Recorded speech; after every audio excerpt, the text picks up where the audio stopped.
Yo, hello. Welcome to Yo. fall. This is fall. Weather's changing here. It's fall here in the Yeah. Canadian Rockies at clear sky. It is. Starting And to see yellow. we're losing our nice summer shadows as the light changes, which is a very weak lead into today's topic. Today we're here to talk about the shadow. shadow. We've all got one. And why should you care? What does it matter? What kind of difference does it make in your life? So Well, it makes a big one, doesn't it? It does. It does. There's a couple of motifs here that I personally like in relationship to this. One is from also in our book Wasteland to Pure Land. The wasteland is a kind of a shadow element when who's the guy who wrote Wasteland? T.S. Eliot. When T.S. Eliot, famous poem. Yes, T.S. Eliot talked about the prisoner, and that ties to the Plato's cave allegory of the prisoner, which is, in a sense, the prisoner is a metaphor for how we are held captive by our shadows. That's right. If we are not actively engaged with integrating our shadow, then our shadow has probably got us in its grip. Right. And that's not a fun place to be. Right. It's a much more fun place to be if we are integrating our shadow, because it's a really awesome resource. And for one thing, it releases our energy so that it's available for more interesting things like exploration and joy. Right. And on that same note, it creates a divided house, shadow ego, and it brings both players together, working together, as Catherine mentions, to be able to feel free from all sorts of sufferings that arise because of our shadow. You could say, in a way, that all suffering or struggle or anxiety or worry or anger or fear and restlessness in the consciousness is in fact a manifestation or a appearance from the energies caught in the shadow behind.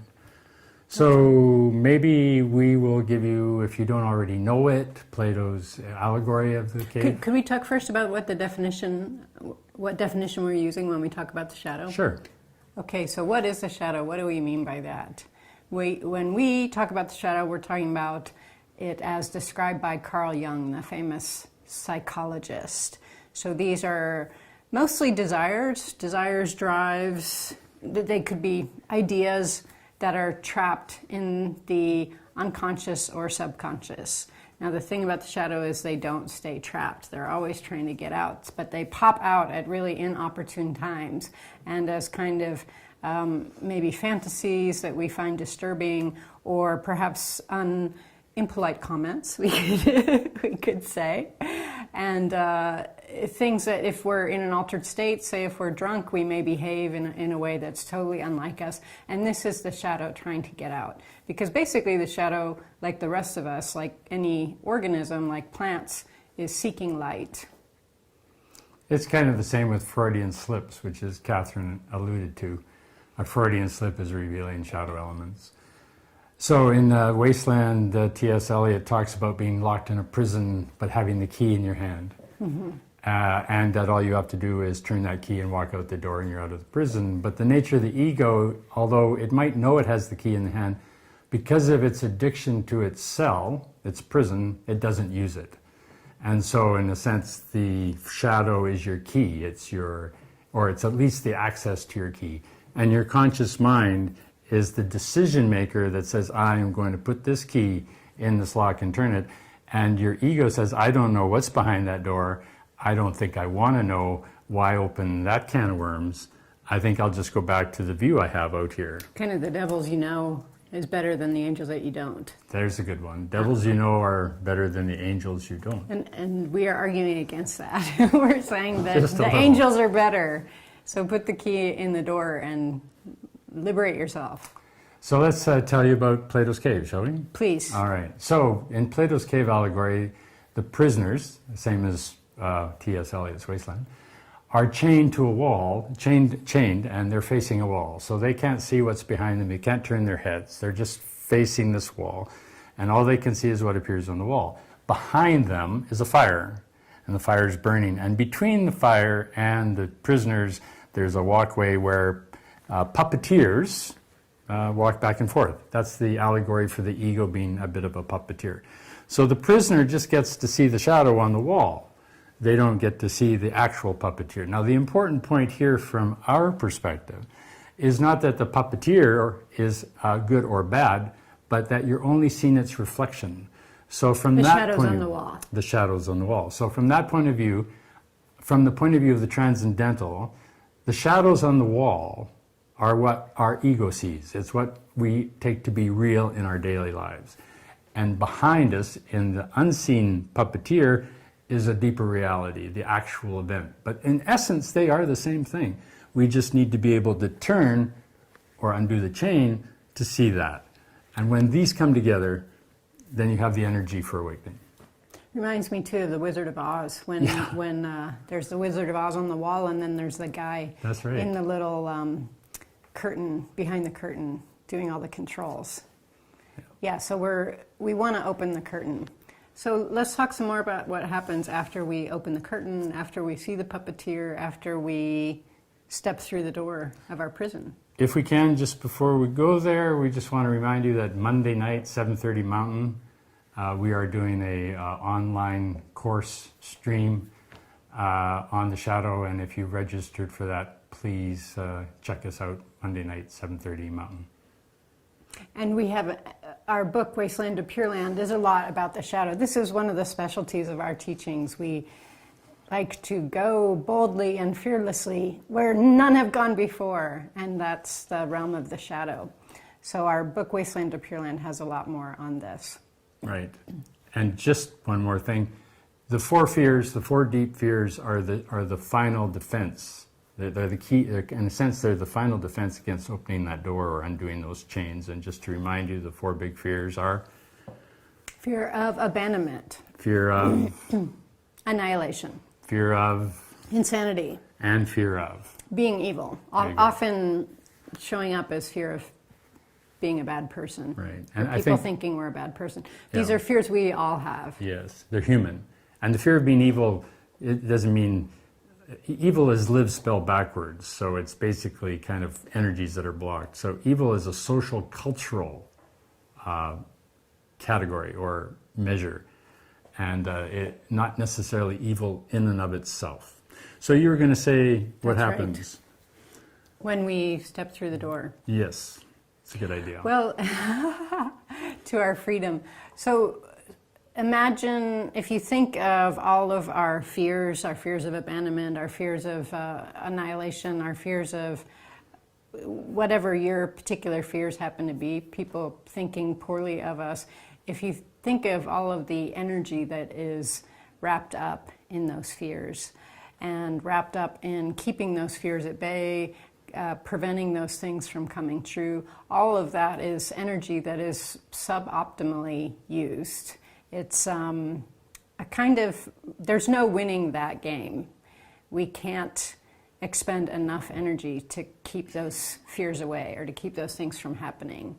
It's kind of like a natural force like gravity. So that energy is much better spent on addressing those fears and transcending those fears. And that's the work of the spiritual path. Also, we are all familiar with this. It's basically the central theme in the hero's journey. Right. And there are tons of metaphors for this. I have a number I like. One is the cloudless sky, where the clouds are all our hopes and fears and our worries and our anxieties. And always the sky is behind that. And even within it, even within those things, the sky is still there. That's what we named our retreat center, Clear Sky, after. There's the metaphor of the dirty pipes, clogged pipes that all you need to do to get a better flow in your pipes is to ream out those pipes, and that's what the practice is about. That's also the key, cleaning out those pipes. And that's the chakras and the Kundalini energy. Right. There are lots more. Never thought of ourselves as pipe cleaners before. We're janitors, sanitary engineers, and sane. We're sane, airy engineers. Anyway, never mind. So. Since Catherine mentioned the chakras, and we're going to talk about this more on Monday night, or next week, or the week after, I should say. These three chakras are the root chakra at the perineum, at the bottom of your body, the sexual center at the hara, where the reproductive organs are, and then the transformation center around the solar plexus. And so these three centers are the home for our fears about resources survival, our fears about identity, which is sexuality is largely about identity, and power and control at the solar plexus. And these things, you can see these things manifest in your life every day in terms of when you get upset, when you get frustrated, when you get irritated, when you get defensive, when you get aggressive. These are all manifestations of blocked energies in these three chakras, and that's why sex and violence can be linked. Yeah. And may I add, we might think, oh, I don't have those feelings, but if we have people close to us who are demonstrating these feelings big time, that's just us projecting our shadow onto them. Right. And in a sense, then you can tell when you're in your shadow if you don't feel bliss, clarity, and non-clinging. So Dun, dun, dun, dun. if the bliss isn't there, and we're not talking about bliss dancing naked on top of the moon, but we're just talking about being in a really good, Feeling clean good. space. If you don't feel clear and not troubled by thoughts and feelings and irritating sensations, and if you're not hanging on to what you think you need or want, then you're in a clear state. And if you're not, you are in some ways a prisoner, chained, facing a wall. That's right. One of the reasons that those first three chakras are so important and why it's so important to get right with these issues around survival and sexuality, identity, and power and control. We really need to get to a good space with these. And please note that doesn't mean get enough money or, get the perfect partner or have control over our lives. That's kind of smoke and mirrors. Those are not the real issue. The real issue, as Sensei's saying, is just being in a good place in every moment, feeling good. And we need that because we can only dwell in the upper chakras, for example, the heart, or, for example, with good self-expression in the throat, or with this amazing intuition and connection with other life forms, with other people, if those first three chakras are in a good state, because that's our foundation in order to be able to live from our heart, for example. And just add the last one, the crown chakra, right? So the connection with the intuitive is the pituitary, and the crown chakra is your wisdom mind. So once those energies that we're talking about in the shadow start moving, then the heart opens, and not just, as Catherine says, communication within oneself, but one's ability to understand what somebody else is actually saying. Mm-hmm.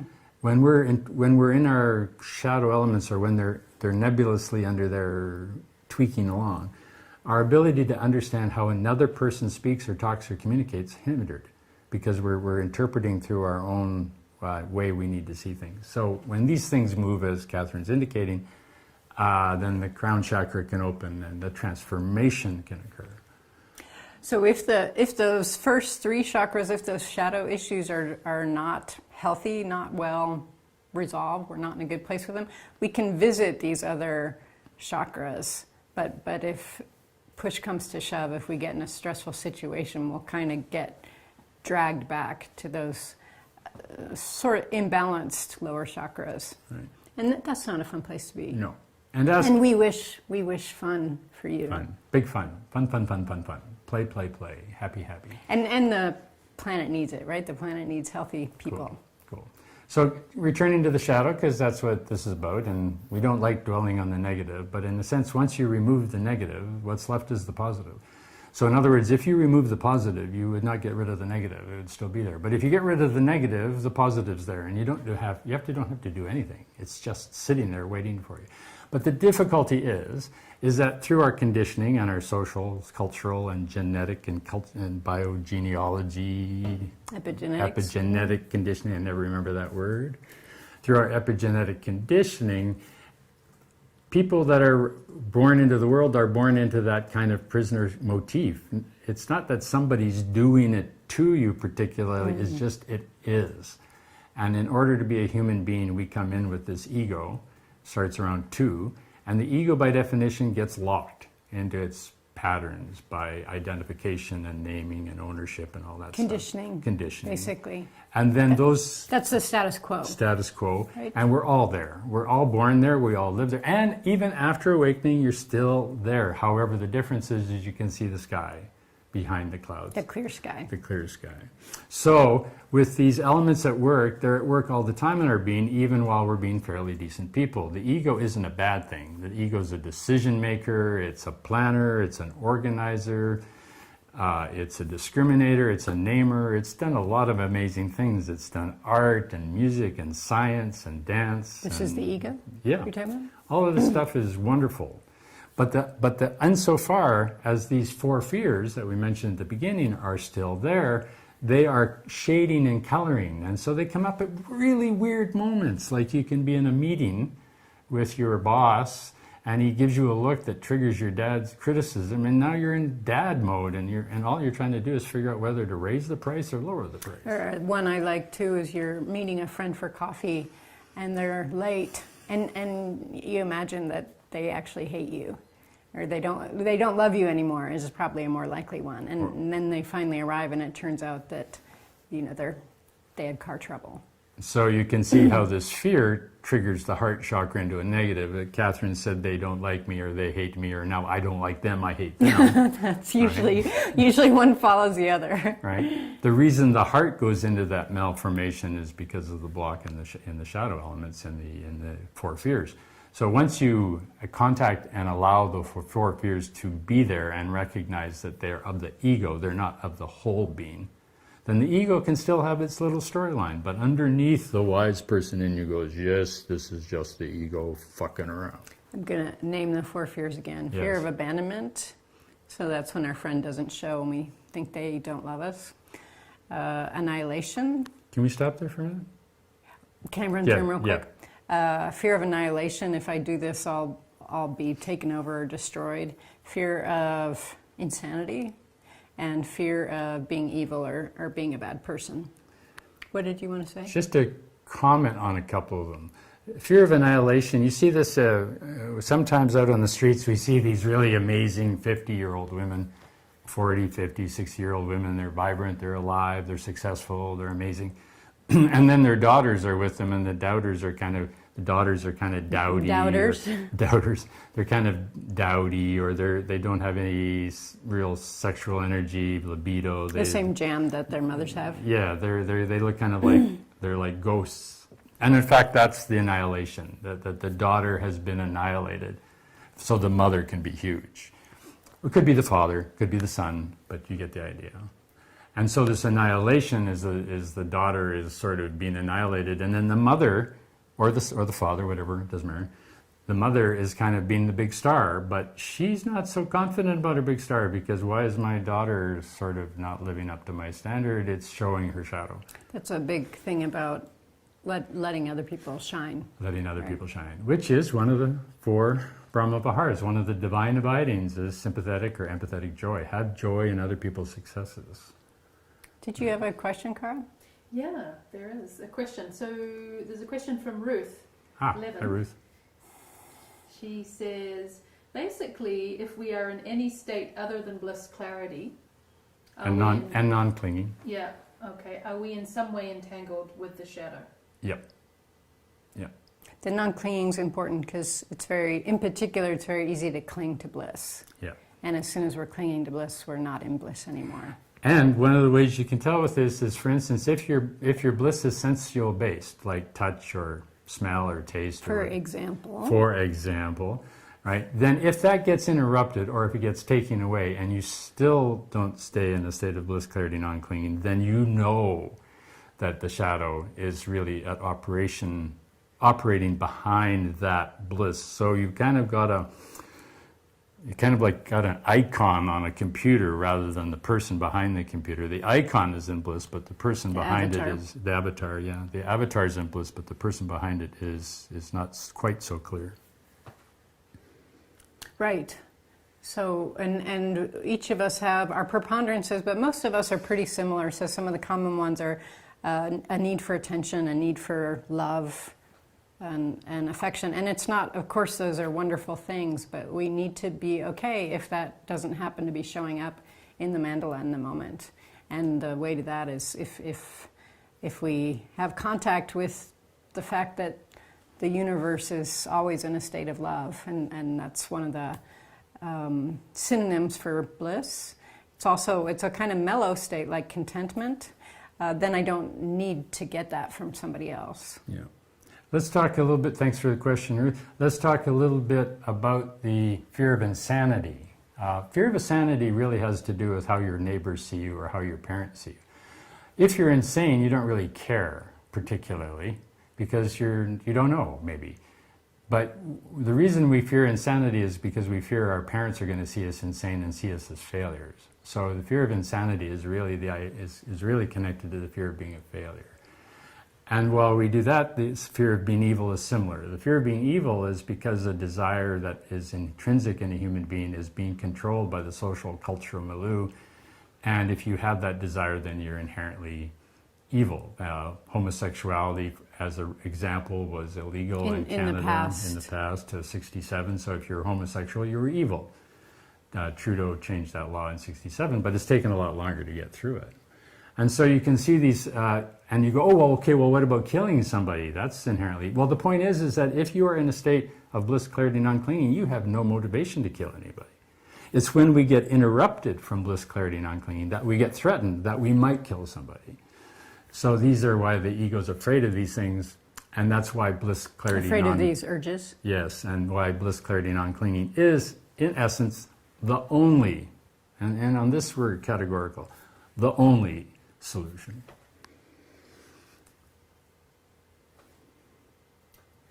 Yes, 10 minutes. And on that note, this is why we meditate. We're on about the shadow. We're on about integrating the shadow.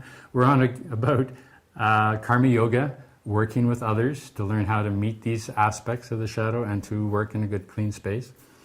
We're on about meditation. And the reason for meditation is because in order to learn to be alone in bliss, clarity, non-clinging, you need to be quiet. And so Blaise Pascal, the famous French philosopher, said suffering is the inability to sit quietly in an empty room, doing nothing and being in a state of bliss, clarity, and non-clinging. And once you learn to do that in meditation, you can carry that through a war zone. Yeah, there's no substitute. There's just no substitute for meditation. It's really the best. It's indispensable.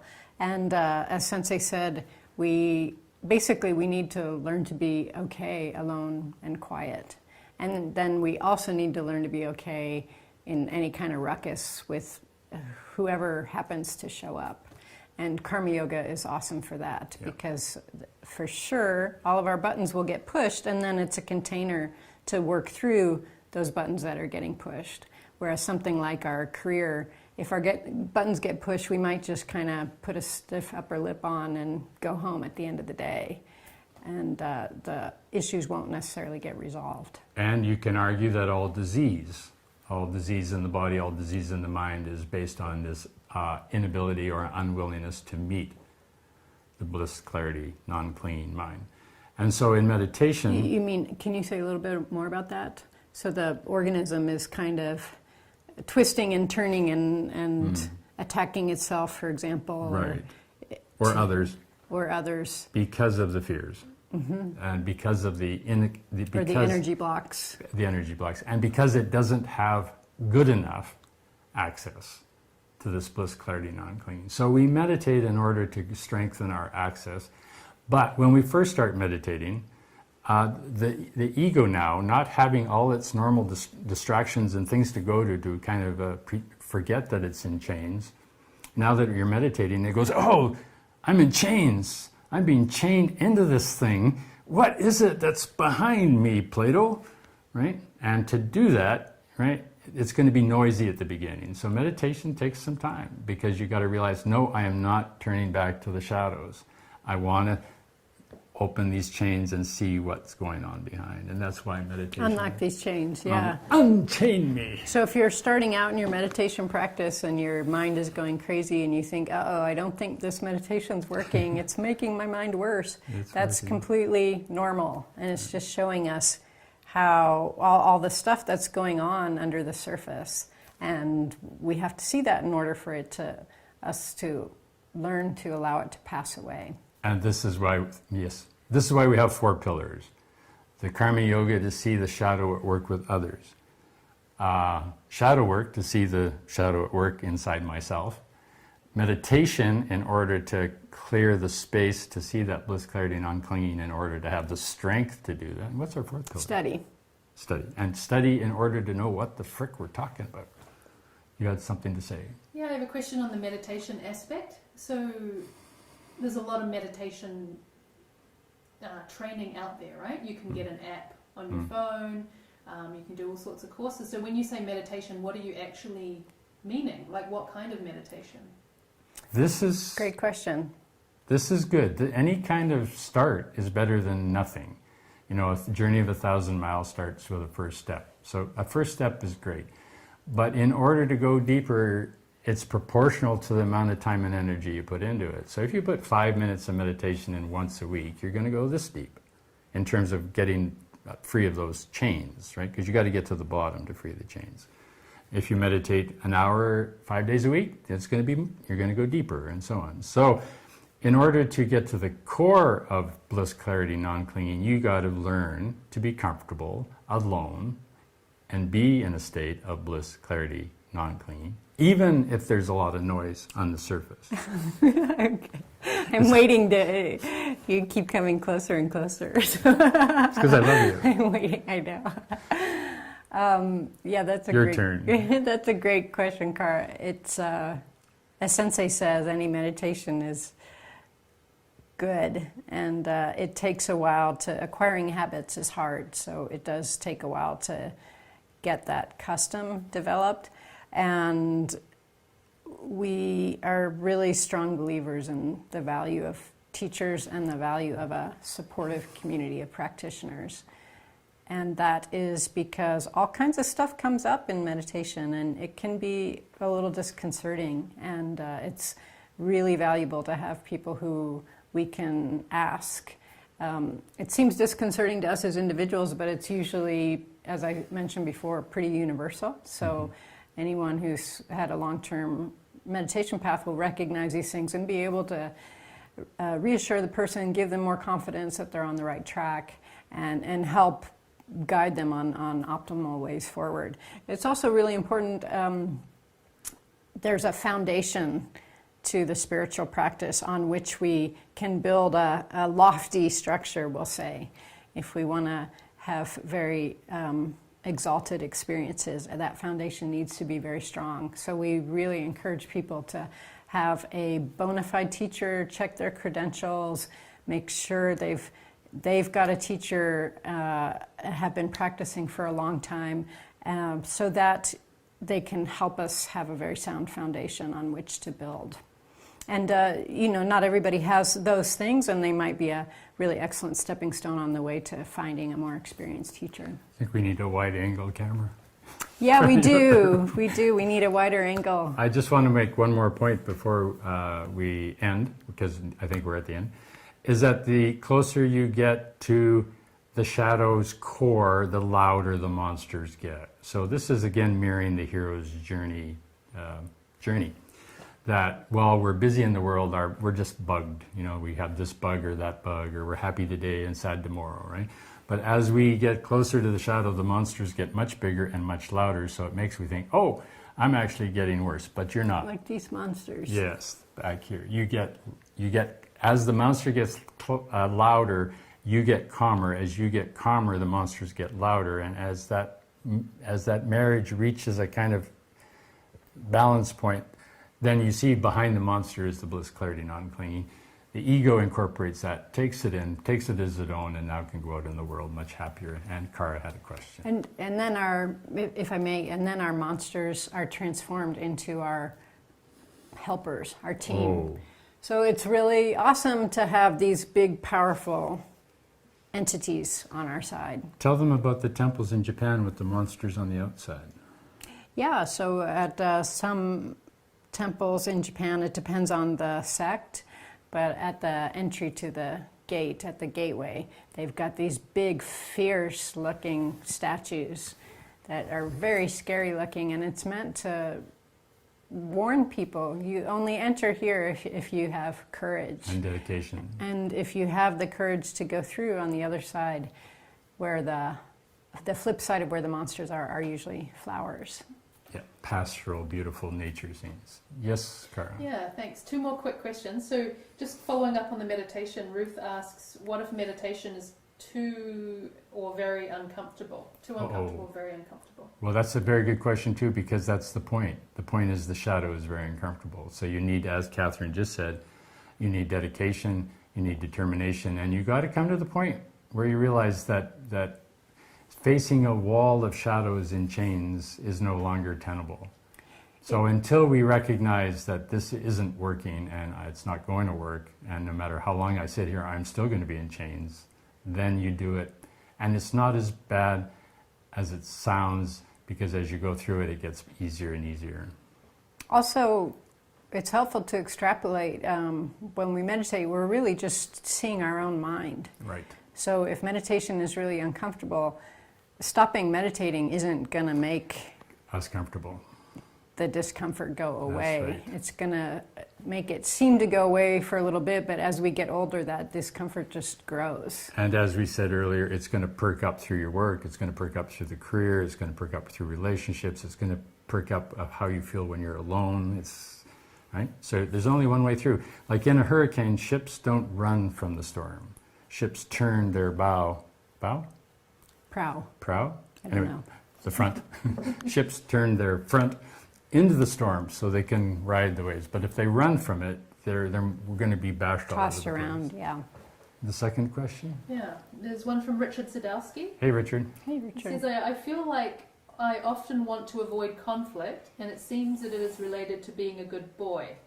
Is that related to the fear of being evil, or even a thorn in someone's side? Yep. I mean, in some ways, the 4 fears are all present all the time. So that could easily be the fear of being evil, but it could also be the fear of being abandoned. That if I don't behave a certain way, I'm going to be abandoned. And so it could be all 4. And usually, if there's a stepping away from conflict, we really need to, this is where the kind of rational mind comes in handy. Just watch and observe. Does that actually work as a strategy? And I suspect it does not. So we are really just using what works and ceasing to use that which doesn't work. And I'd like to take this opportunity to say a lot of it's in our language, so I would really encourage reframing. Reframe conflict to learning opportunity. Reframe conflict as attempt to understand. You're trying to, it's like dancing. I'm going to learn how to do the tango. And when I first do it, I step on her toes and she trips me with their ankle and we're all over the place. This isn't conflict, this is just we don't know how to do it yet. So most conflict is about not learning how to be honest and real from the point of view of bliss, clarity, non-clinging with each other, because the shadows are in debate rather than the bliss, clarity, non-clinging. Or our favorite metaphor, conflict is just friction, right? Right. And no friction, no orgasm. Yes, you could consider the batteries of a car, right? The anode and the diode. They're, I forget, zinc and cobalt or zinc and copper. Without that conflict, there's no charge. The car So doesn't conflict run. is just orgasm waiting to happen. Waiting, just waiting, just waiting.